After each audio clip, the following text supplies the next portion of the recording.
Hello, hello, hello. Good afternoon to everybody joining us. Our speakers are in Indonesia as well. So good afternoon to you too, and thank you for joining us. I would like to welcome all of you to the European Higher Education Fair virtual exhibition and talk show Auditorium 4. We are now entering our third session. The topic is Research Universities in the Netherlands. Number 2, because we had number 1 before at 2 p.m. But so we have more universities now. I would first and foremost would like to introduce myself. My name is Dila Haju, and I will be your moderator for this session. Before we begin, I would like to kindly remind everyone that this exhibition will commence until 6 p.m. So do check out all of the virtual booths and the upcoming talk show sessions until 6 p.m. Our topic for this session, once again, is universities in the Netherlands, number 2. And we're here with me. I have representatives from 2 universities. I have Radboud University from the city of Nijmegen. I hope that I pronounced that correctly, which is a public university, and the University of Twente from the city of Enschede. I hope I pronounced that correctly. Please do correct me if I said that wrong. But yes, and this is also a public university. I will like to introduce our speakers with us today. We'll try to make it short so that we can get right into our talk show session. So I will start with the representative of the Radboud University, Michiel Bronkhorst, who is the recruitment and admission officer. Yes, you can say hi. Hi, everybody. Hi. Hi. Yes, hi. And with us from the University of Twente, we have Miss Cindy Novita, who is the collaborations officer. That's today. You say hi. You're still muted, sorry.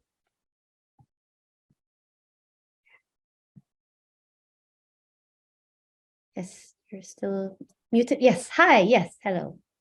Hi. Okay. Okay, yes.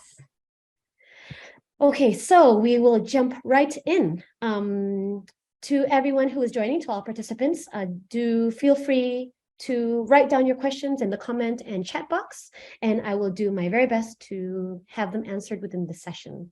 We will have a talk show first, which we will do right now, and then right afterwards is the Q&A. So I look forward to reading your questions for our representatives.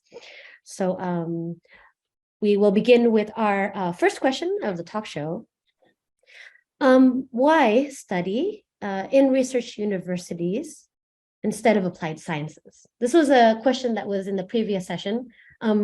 Yes, maybe a recap on the answer was that it's not really what is better than the other. I think it all depends on what your interest is, but maybe perhaps something that can be shed a light on is the differentiations to help determine whether it is you want applied science or research universities. Maybe we can start with Mr. Michiel.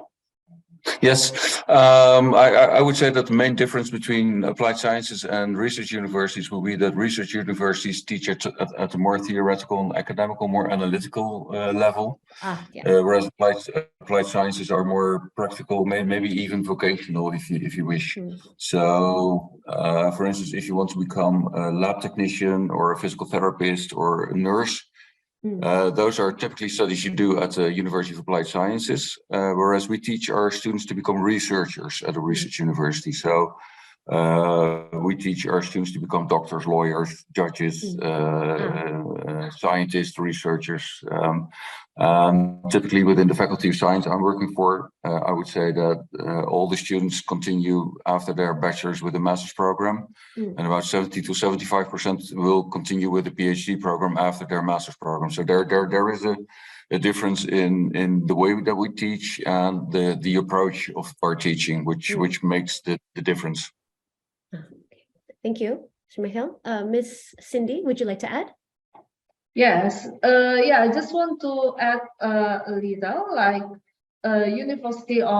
research university is more like academic focus, and then writing a research thesis, like content, title, academic writing, including the research methodology, while University of Applied Science is more to practical, practical. If students would like to focus on the career, then they should go to like a University of Applied Science. But if the student if the student wants to put more focus on research, so they can choose research university in Netherlands. Yeah, I want to add something to that as well. Go ahead.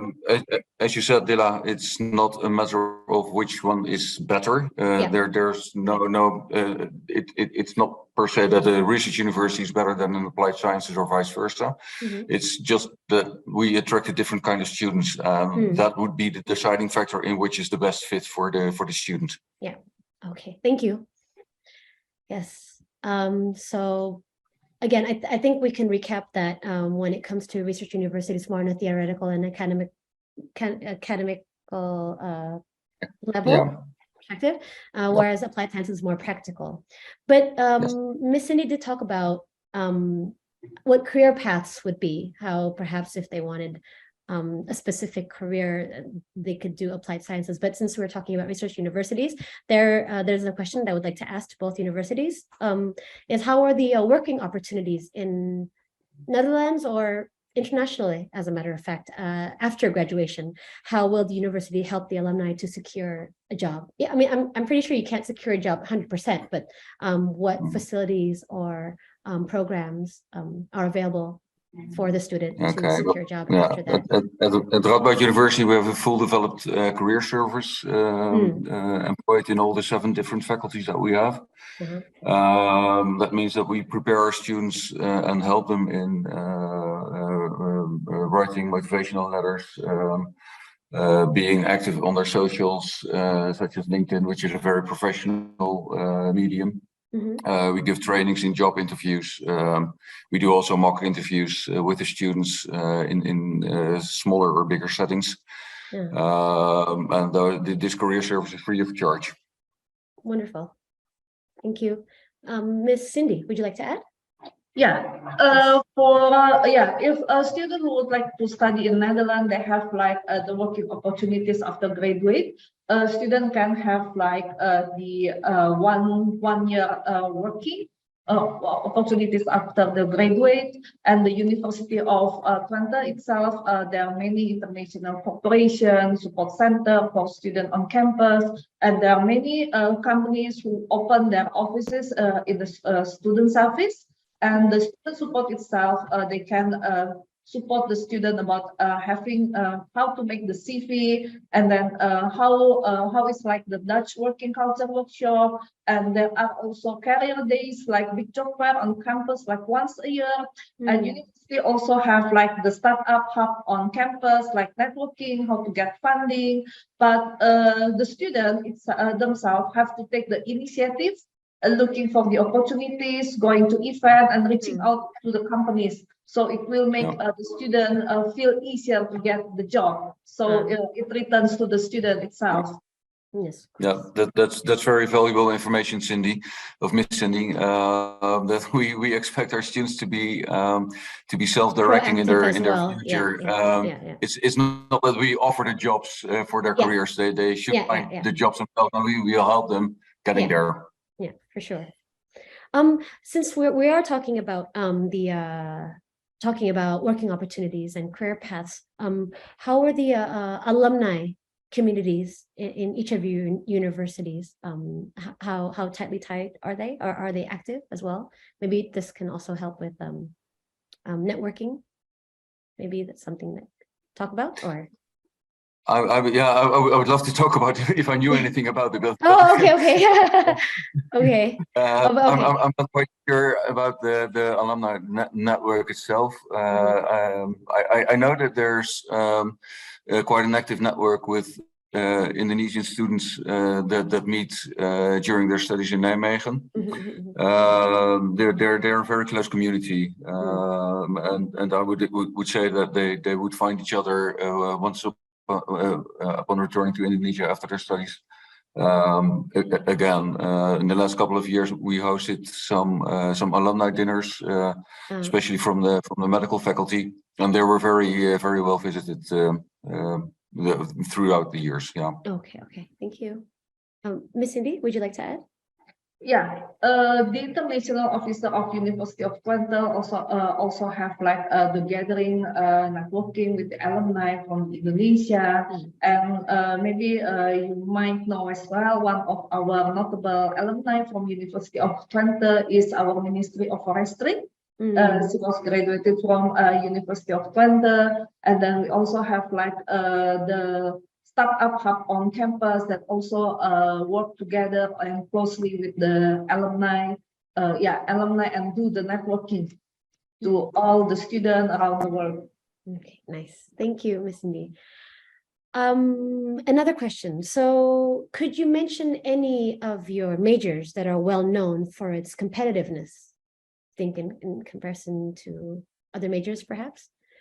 This could also and maybe a different way to ask that would be what majors are popular, or yeah, but so I think I think the question is more on how what you feel what the universities are well known for. Not that it doesn't mean that the other majors aren't as competitive either, but what they're well known for. Maybe Miss Okay. Cindy, yes, would you like to start?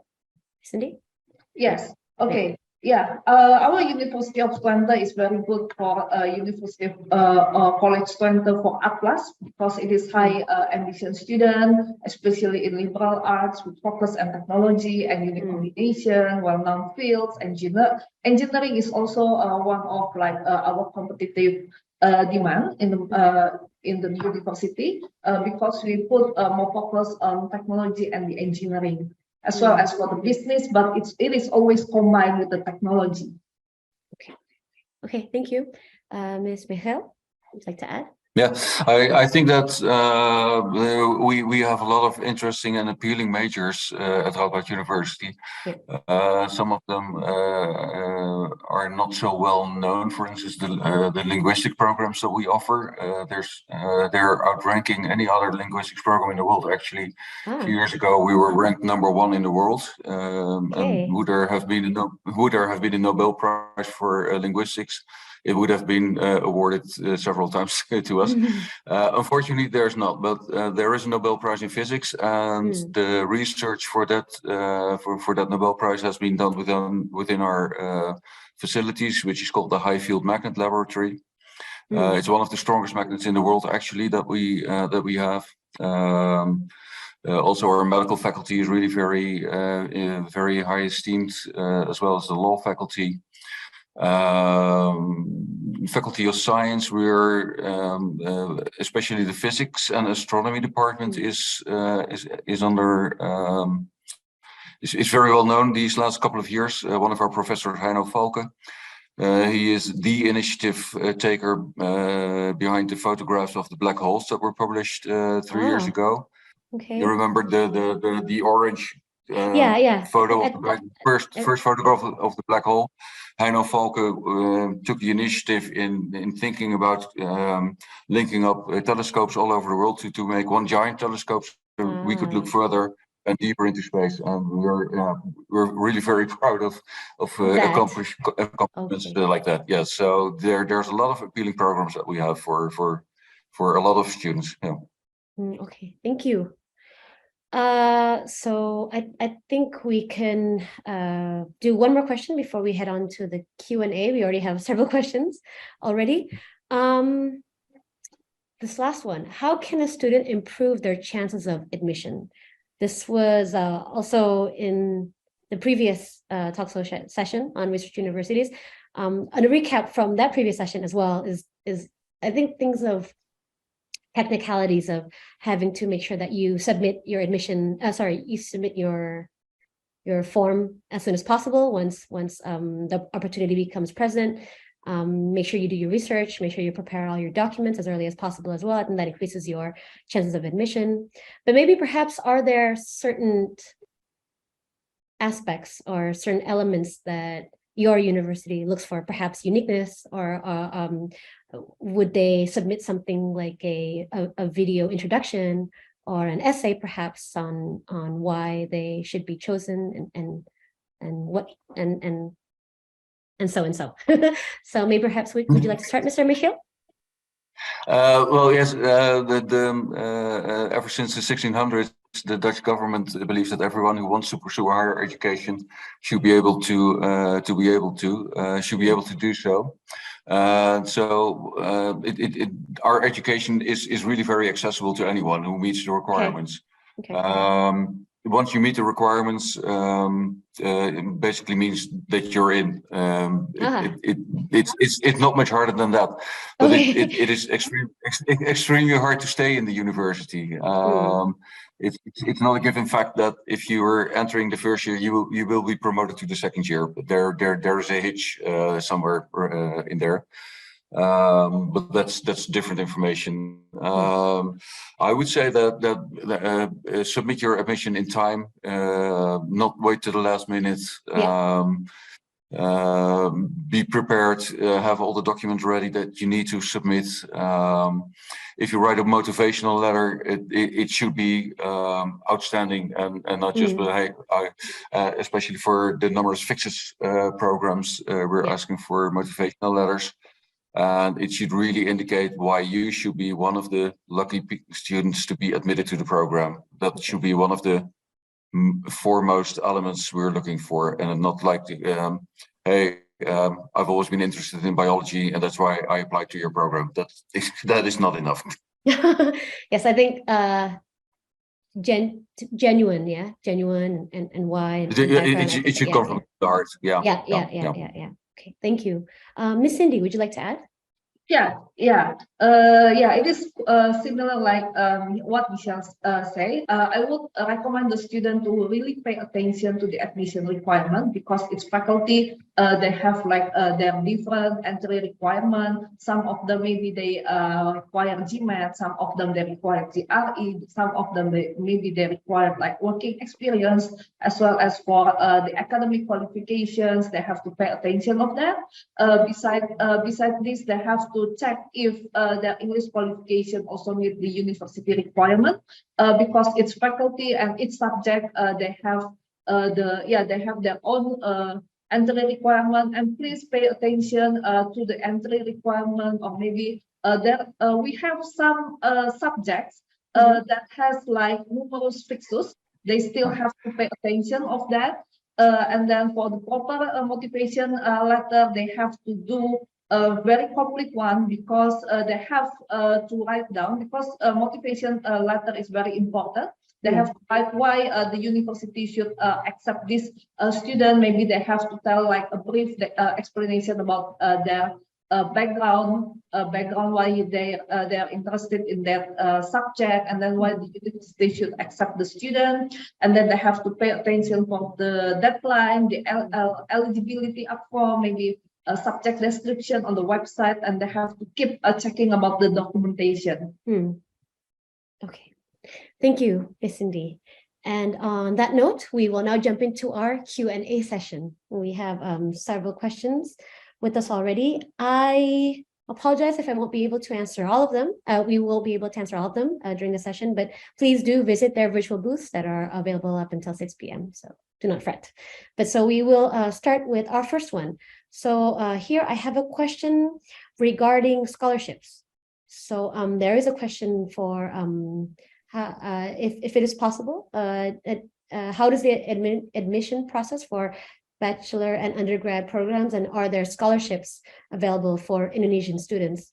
But as I do understand, I think I will try to combine this with another question in regards to LPDP scholarships as well. And to add on, there's also another question, just so that we kind of have all this in one topic, because it's all about scholarships. So scholarships for, are there scholarships available for bachelor undergrad programs, the LPDP scholarship? And if there are application fee waivers, that's, I understand that that's a thing for several universities. So I think we can recap all of that into one. Maybe Mr. Michiel, would you like to start? Perhaps. Yes. Okay. Well, for our bachelor programs, we have no scholarships available, so I can be very concise in that. For some master programs, we have scholarships available, but they're very limited in number, and the number of applicants, outnumbering by far the number of scholarships that we have available, means that the competition is harsh. Tight, yeah. It's very difficult. It's tight. It's very difficult to get a scholarship. However, if someone brings his own funding with a local scholarship, it's always possible to use that to study at the Dutch university and also at Radboud University. There is a difference in the scholarship. We have different types of scholarships, like we have full scholarships, like we have partial scholarships, which basically means that there's a tuition waiver for the extra part. There's a difference in the European tuition fees and the non-European tuition fees. And the partial scholarships will waive the difference between the non-European and European part, which is a significant amount of money. Okay. As I understand, there's an application fee now, but I think this is different from the tuition fee, yes? So it's different. The application fees and tuition fees are two separate things. Yeah. The application fee is also called the handling fee, which we ask for just for admitting you to the application process. Yes. Okay. So, but I don't think there's a waiver for that. Yes, I think No. Okay, so just tuition. So just so that that's established. No, these are the. It is. But that's only for the master's programs at Radboud University. I see. We do not have a handling fee for the bachelor programs. I see. Okay. Thank you. Miss Cindy, would you like to add from the University of Twente? How are the scholarship opportunities? For University of Twente, we use students have to apply via LPDP for the master. This is mostly for the master. Unfortunately, for the undergraduate, we don't have the scholarships. But for the master program, student can apply for the LPDP and then maybe scholarships from Koninfo. Holland scholarships. University of Twente also have like the partial scholarships, but it's more to postgraduate. And unfortunately, we don't have like for the undergraduate. For the application fee, we also charge for some subjects, but this cannot be waived, unfortunately. But for undergraduate, we don't have any application fee. Okay. Oh, no. Okay. Yeah. Okay. Thank you. We will move on to a next question here by Sasada. So she's asking for advice. She wishes to enter further her studies in a master program. Her bachelor is in social sciences. Her major is in guidance counseling. Would you suggest what master program would best fit her educational background? I think she's specifically asking for consultation. So do you have any advice, Miss Cindy, perhaps? For the consultation, maybe it's more to like applied psychology. I don't think that we have for this master program.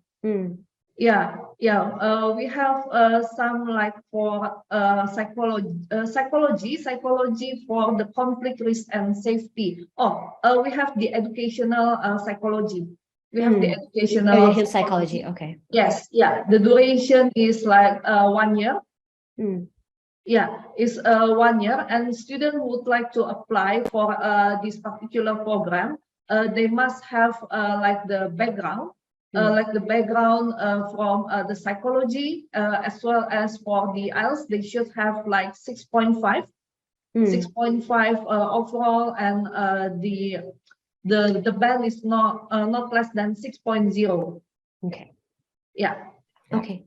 Thank you, Ms. Cindy. Mr. Michiel, if you would like to yes, add on. I would like to advise the student to do some research by herself, because it sounds as if she's into some psychology related program like counseling. But please be aware that although the programs are all called psychology, the content of the programs may be very, very, very different from each other. So it's hard to give solid advice on where to go from now. check all the websites, check all the web pages of the psychology offering universities, and take a look at the program or the content, the program content that should be available on their websites. So she can do her own research in that regard, and then pick the university that fits her, that has the best program and offer for her specific situation. Yeah. I think so. There you have it, Sasada advice. Do look into it more though, because there are a number of psychology programs. So do make sure that you pick the one that fits. I believe that practically every university offers a psychology program. Maybe maybe one or two don't, but I would say that the vast majority does. Yes. Thank you. Next question from Ahmad Riri. I've read that PhD students in Netherlands are considered as an employee of the university and does not need any scholarship. Is this true? And what's the acceptance rate in the PhD programs? I think there was a question about acceptance rate as well before. You may choose to answer it or not, because as I understand, they change over time. But this is an interesting question because I have never heard of this, and I'm wondering if it's true or not. So maybe you can start with Mr. Michiel. Go ahead. Yeah, the PhD candidates are indeed employees of the university. They're not students. Okay.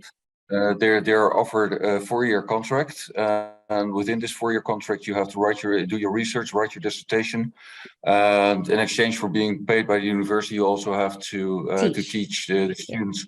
That is one of the best thing I think in our education, that by employing the PhD candidates and having them teach students, our students are exposed to all the most recent research that we're doing. So they're always in the front line of the research. Thank you, Mr. Michiel. Cindy, would you like to add?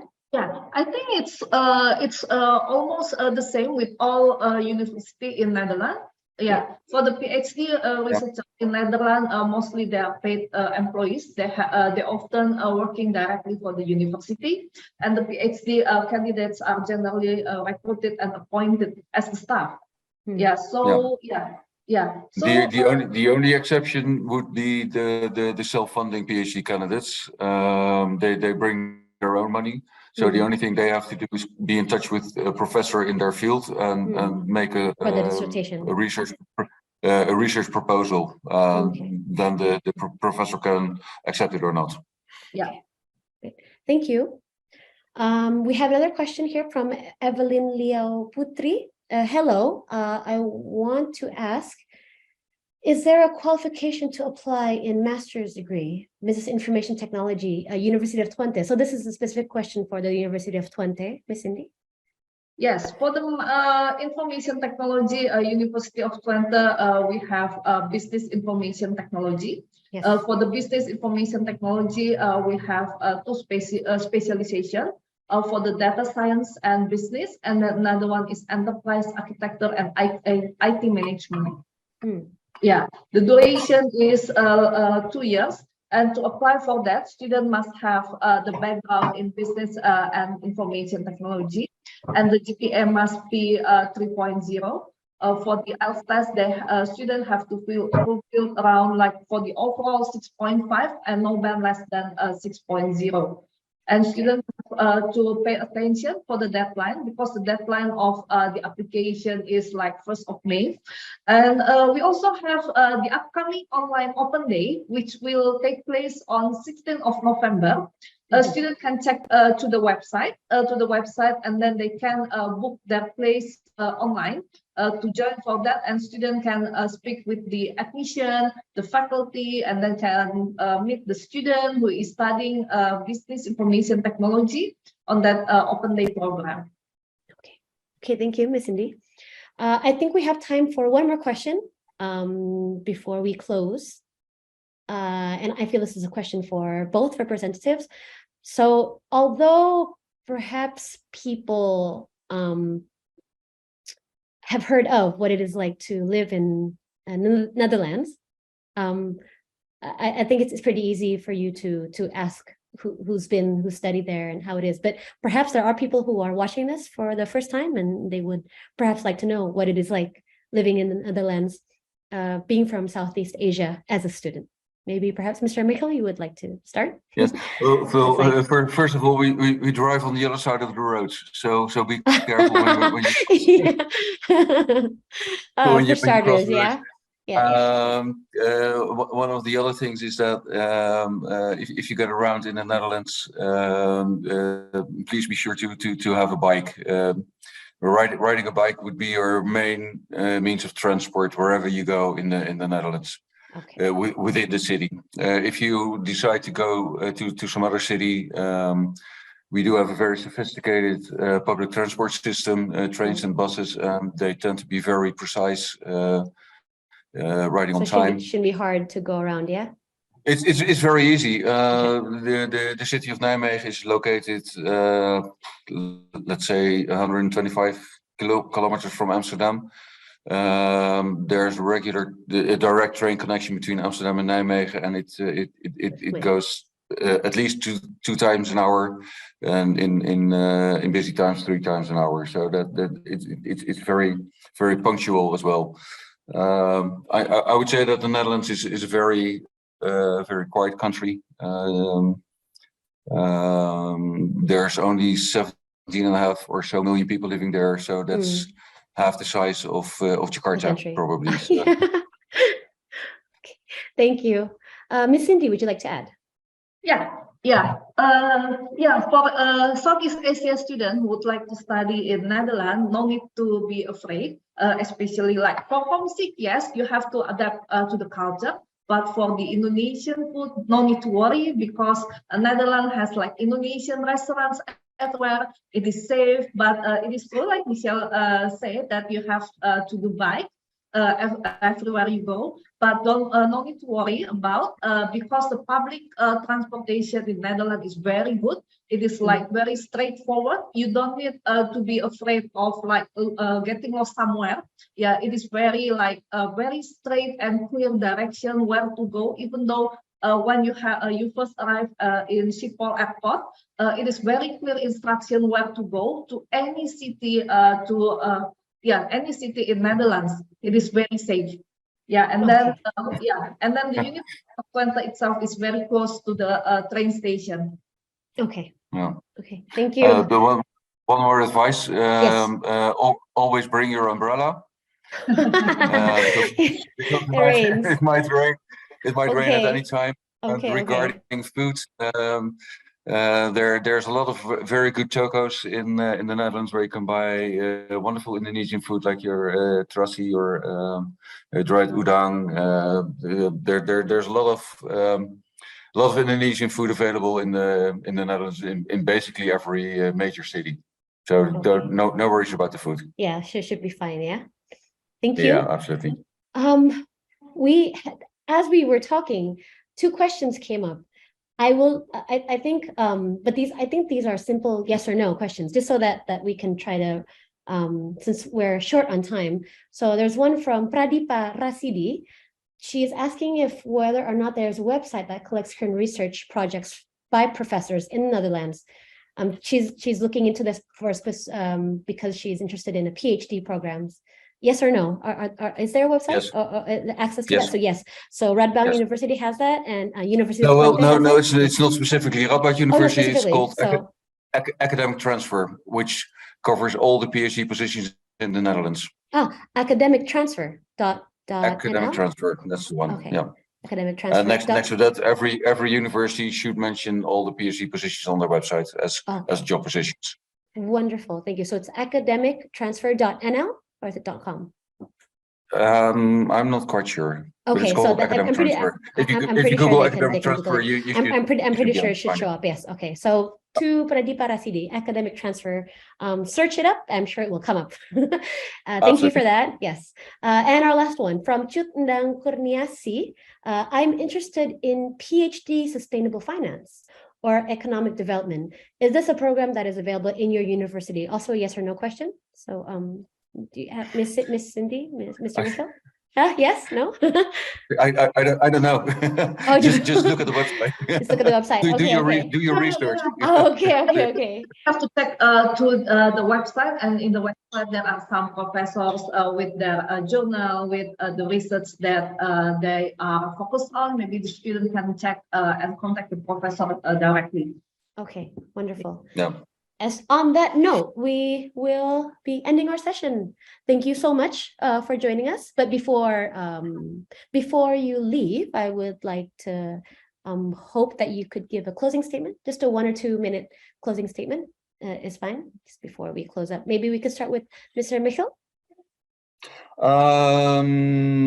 I wasn't really prepared for a closing statement, but I'm really looking forward to meeting a lot of Indonesian students over the next couple of years.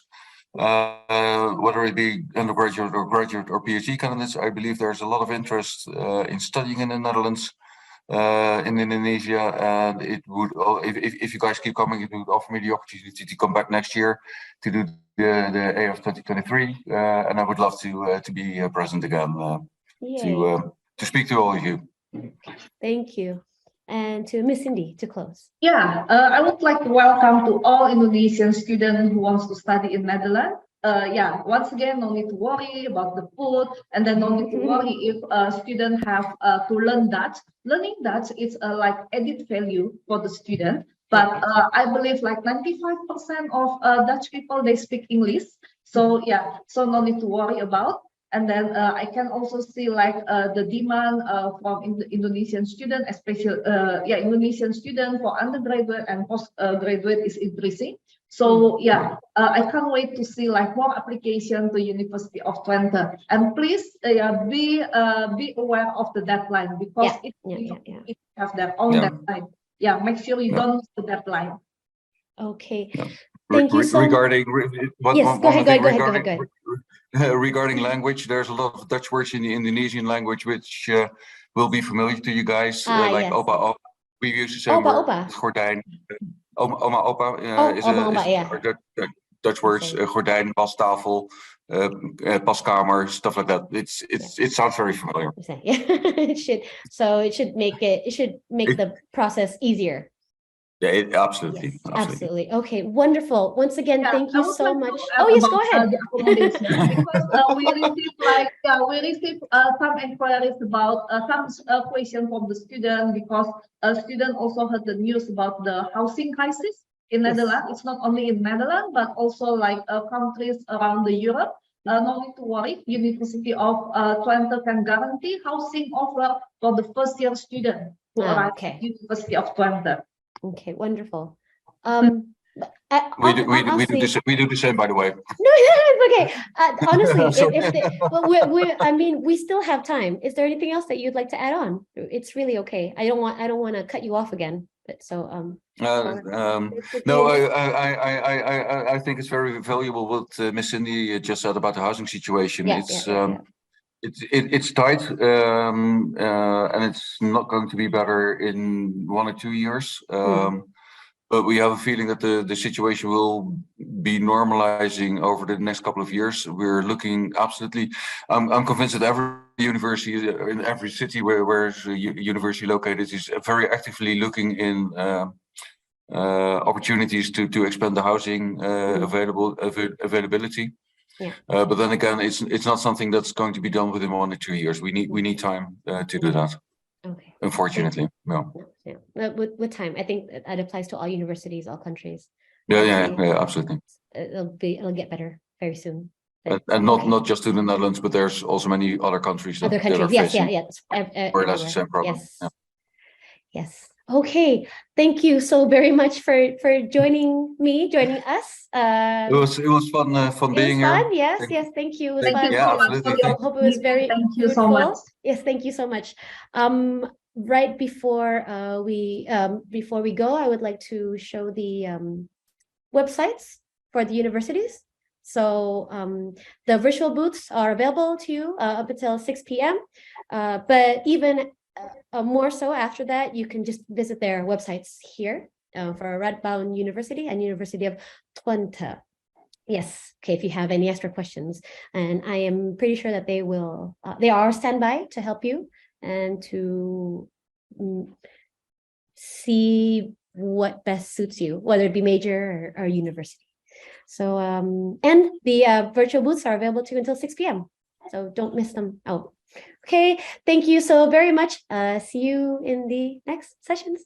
Bye. Bye.